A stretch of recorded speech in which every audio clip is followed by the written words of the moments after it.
मुलायम सिंह यादव पर किए गए टिप्पणी को लेकर अब भारतीय जनता पार्टी के सहयोगी दल के नेताओं ने भी आक्रोश जताया है। निषाद संविधान यात्रा को लेकर जनपद बहराइच पहुंचे कैबिनेट मंत्री संजय निषाद ने सपा प्रेम दिखाते हुए महंत राजू दास द्वारा मुलायम सिंह यादव को लेकर की गई टिप्पणी को गलत बताया। संजय निषाद ने कहा कि जिस महापुरुष को भारत रत्न से नवाजा गया हो उसके विषय में इस तरह के शब्द अमर्यादित भाषा में आते हैं।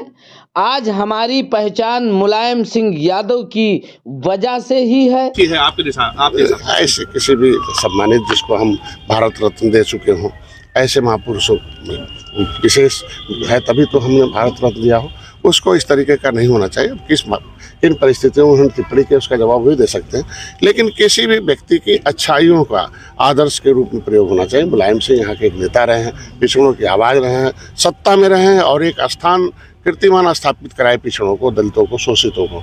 और हम सब लोग उस संघर्ष के साथी रहे हैं कि जब वो अखाड़े पहलवान पैदा करते थे तो हम लोग उसी अखाड़े के लोग हैं जो आज के दिन में यहाँ पहचान बनी हुई है और समाज को अखाड़े में लाने का अवसर मिला। तो ये सब नहीं होनी चाहिए। तस्वीरों को लेकर किसी को अपमानित नहीं। आज के दिन में कौन कब किस परिस्थिति में घटनाएं होती है उसको उसका नहीं, अच्छाइयों का होना चाहिए। वहीं बीजेपी के ऊपर निशाना साधते हुए संजय निषाद ने कहा कि अगर 2027 में हम फिर से बीजेपी के सहयोगी बने तो इसके लिए बीजेपी को इन मछुआ समुदाय की आवाज को सुनना होगा, अन्यथा आगामी चुनाव में परिणाम सार्थक नहीं होंगे। असहाय नहीं, हम सहायक हैं।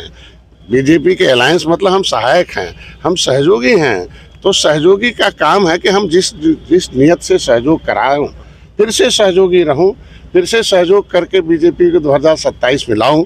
तो इनके समस्याओं का समाधान नहीं होगा तो इनको बताना तो पड़ेगा ना, जिसको लेना और रोड पर उतरवाना पड़ेगा ना। ये रोड पर आए हैं, ये बता रहे नेताओं को कि इनके आरक्षण की आवाज़ उठाओ तब अगली बार विधायक बन पाओ, और नहीं तो फिर नहीं आवाज़ उठाओगे तो फिर में अब दारू पी के तो वोट नहीं मिलेगा, पहुआ पैसा से तो वोट नहीं मिलेगा ना। 2 साल मात्र रह गए हैं, 27 में फिर चुनाव होगा।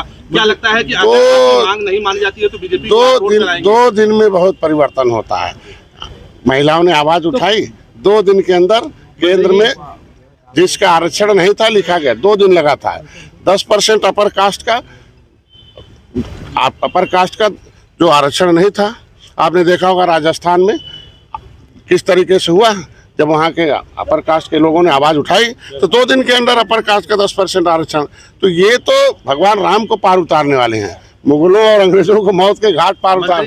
वहीं संजय निषाद ने दूसरी पार्टियों से भाजपा में आए नेताओं पर करारा वार करते हुए कहा कि ये सब बसपा के वो विभीषण हैं जो सपा बसपा की नैया डुबो दी है। अब यह भाजपा की नैया डुबोने के लिए भाजपा में आ गए हैं। ये लोग जाति का नेता बनेंगे, भाजपा की मलाई खाएंगे और चुनाव में भाजपा को ही हरवाएंगे।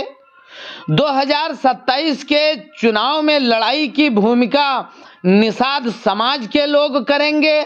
ऐसे में जो पार्टी निषाद समाज को साथ लेकर चलेगी वही विजय हासिल करेगी। तमाम ऐसे नेता हैं जो सपा में रहे, सपा को डुबाए, निषाद को डुबाए। वही लोग हैं जो कांग्रेस सपा में रहे, वर्ग 3 की जमीन इनकी रोजी रोटी छीनी गई थी, बहन जी उसको छीन रही थी। ये लोग मंत्री बन के घूम रहे थे, विधायक बन के टिकट मांग रहे थे, है अपना। जब इनके आरक्षण छीने जा रहे थे, जब हमारा एससी में नाम था दिल्ली का, जब ओबीसी में नाम डाला जा रहा था तो ये लोग कहाँ सो रहे थे। इनको सुलाकर हमारे लोगों का हिस्सा लूटा गया। तो ये विभीषण ही है ना, यही धोखेबाज ठग हैं, बेईमान हैं। ये सारे लोग वही हैं जो सपा और बसपा को डुबाए हैं और समाज को भी डुबाए हैं। फिर भाजपा में आके इसमें भी छेदा करते हैं, भाई ये भी डूब जाए तो हम तो नहीं डूब। सिर्फ इतना ही नहीं, संजय निषाद यूपी सरकार को सलाह देते हुए तंज कसा और कहा कि विपक्ष से आए शकुनी को सलाहकार के रूप में न रखें, बल्कि हम जैसे कृष्ण को सलाहकार के रूप में रखें। कौन कौन वहाँ थे, कब यहाँ भाग के आ गए हैं, और वहाँ थे तो वहाँ भी निषादों को अलग किया, यहाँ भी अलग कराना चाहते हैं। ये झूठा संदेश भेजते हैं। बीजेपी की नैया डुबोने आए हैं। और भाई डूबो ही रहे ना, निषाद नाराज कर रहे हैं, बिना आरक्षण के वोट दे देगा निषाद, कोई ज़रूरत नहीं है, खाली दारू पिलाओ पौवा पिलाओ, इन्हें कुछ नहीं चाहिए, इन्हें शिक्षा स्वास्थ्य रोजगार, इनको नौकरी नहीं चाहिए, इनकी हिस्सेदारी नहीं चाहिए। भाई इनको भी जिला पंचायत चाहिए, इन्हें भी बीडी चाहिए, इन्हें भी प्रमुख बनना चाहिए, इन्हें भी विधायक बनना चाहिए। हैं इतने मुश्किल से 2 निषाद 3 जितवाया, अब देख लीजिए कहाँ चले गए। भाई वही लोग हैं ना। मैं कह रहा हूँ कि लाया गया था कहाँ, जब सपा में थे विधायक लोग, आज यहाँ हैं, वही काम यहाँ भी हो रहा। तो मैं चाहता हूँ कि अब इस पर विचार करें कि बाहर न निकाले भाजपा से, लेकिन मैसेंजर न रखे, सलाहकार जो शकुनी मामा के जगह पर हैं उन्हें किनारे कर दें, और क्रिश जैसे सलाहकार हम सब लोग हैं, ज़मीन पर हैं, दल के साथ नीति से समस्याओं का समाधान होगा। तो नीयत हम लोगों की अच्छी है, दल के साथ वोट है, दल से दोस्ती हुई है, तो हम चाहते हैं कि दल से साथ रहे और दल वोट डलवाएगा, और दल के साथ हम लोग पूरे बल के साथ भाजपा को फिर से 2027 में लाना चाहते हैं। धन्यवाद। बोलिए जय निषाद।